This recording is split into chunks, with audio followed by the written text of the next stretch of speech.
Indian ഓഹരി വിപണിയിൽ ചരിത്രം കുറിച്ച് ചെറുകിട നിക്ഷേപകർ. 2026 ജനുവരിയിൽ റെക്കോർഡ് തുകയാണ് സാധാരണക്കാരായ നിക്ഷേപകർ വിപണിയിലേക്ക് ഒഴുക്കിയത്. NSE പുറത്തുവിട്ട ഏറ്റവും പുതിയ റിപ്പോർട്ട് പ്രകാരം 16,944 കോടി രൂപയുടെ വൻ നിക്ഷേപമാണ് ഒറ്റ മാസം കൊണ്ട് വിപണിയിലെത്തിയത്.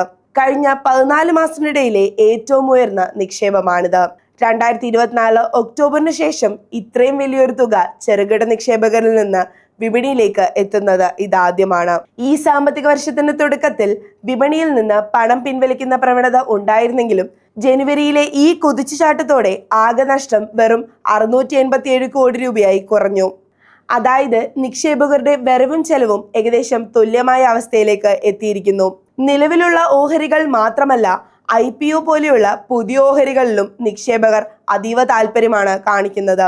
IPO നിക്ഷേപം കൂടെ ചേർത്താൽ ഈ സാമ്പത്തിക വർഷം ഇതുവരെ 40,685 കോടി രൂപയാണ് സാധാരണക്കാർ വിപണിയിലേക്ക് നിക്ഷേപിച്ചത്.